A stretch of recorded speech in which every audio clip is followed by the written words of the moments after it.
Hi friends, வணக்கம். நம்ம இன்றைக்கி பலாக்கொட்டை குழம்பு எப்படி செய்ய போகிறோம் பார்க்க போகிறோம். வாங்க வீடியோக்குள்ளே போகலாம். முதல்ல பலாக்கொட்டையை நான் ஊற வச்சு வேக வச்சுக்கிறேன். குழம்பு வைக்கிறதுக்கு நம்ம கடாயில் 1 ஸ்பூனு சீரகம், 1 ஸ்பூன் சோம்பு, 2 ஸ்பூனு கொத்தமல்லி, 1 ஸ்பூனு மிளகு, 1 ஸ்பூனு கடலைப்பருப்பு, தாளிக்கிற கடலைப்பருப்பு போட்டுக்குங்க. மிளகா 2 போட்டிருக்கேன். இதை போட்டு நல்லா வறுத்து எடுத்துக்குங்க. எண்ணெய் ஊற்றாமல் வறுத்து எடுத்துக்குங்க.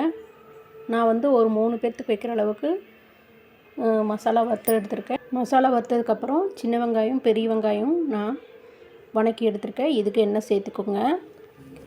இது நல்லா எண்ணெய் சேர்த்து உப்பு போட்டு நல்லா வதக்கி எடுத்துக்கணும். நான் சின்ன வெங்காயம், பெரிய வெங்காயமும் 2 சரிசமமான அளவு எடுத்துருக்கேன்.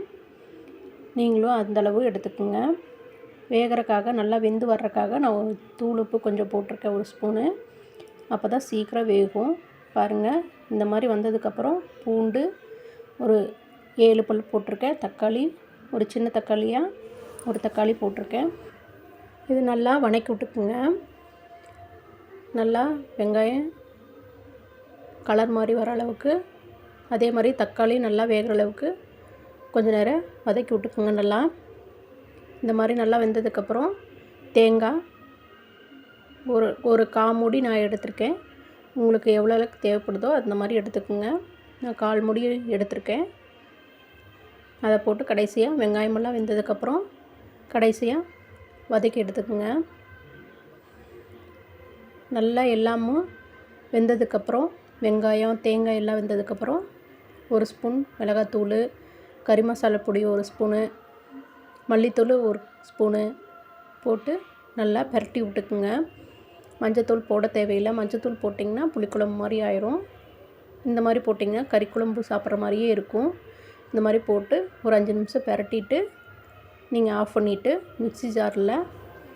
மிக்ஸி ஜாரில் நம்ம வறுத்த மசாலாவையெல்லாம் சேர்த்துட்டு அதுக்கப்புறம் வதக்கின வெங்காயத்தையும் நம்ம போட்டு நம்ம ஆற வச்சு அரைச்சி எடுத்துக்கிறோம். நம்ம தோல் சீவி பலாக்கொட்டை எடுத்து வச்சுருக்கோம்.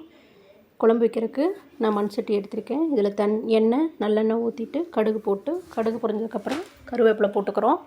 போட்டதுக்கப்புறம் நம்ம பொரிஞ்சு வந்ததுக்கப்புறம் இந்த பலாக்கொட்டை போட்டு மறுபடியும் 1 ஸ்பூன் காரத்துக்கு ஏற்றபடி மிளகாத்தூள், அதுக்கப்புறம் நம்ம கறி மசாலா பொடி 1 ஸ்பூன் மறுபடியும் போட்டுக்கிட்டோம். நம்ம மசாலாவிலையும் நம்ம போட்டிருக்கோம். பலாக்கொட்டை கூடவும் நம்ம போடும்போது இந்த பலாக்கொட்டையில் நல்லா மிக்ஸ் ஆகி இருக்கும் மசாலா. அதுக்காக நான் மறுபடியும் போட்டிருக்கேன். அது கூட கொஞ்சம் தண்ணி ஊற்றி ஒரு 5 நிமிஷம் வேக விட்டுக்கலாம். வேக விட்டதுக்கப்புறம் நம்ம அரைச்சி வச்சுருக்கிற மசாலாவை இது கூட போட்டு தேவையான அளவு தண்ணி ஊற்றி கொஞ்சம் நேரம் ஒரு 5 நிமிஷம் கலக்கி விட்டு வேக விட்டுக்கலாம். உங்களுக்கு எந்த அளவுக்கு குழம்பு வேணுமோ அந்தளவுக்கு தண்ணி ஓரளவுக்கு ஊற்றிக்குங்க. ரொம்ப தண்ணியாக ஊற்றிட வேண்டாம், அதே சமயம் ரொம்ப கெட்டியாகவும் வேண்டாம்.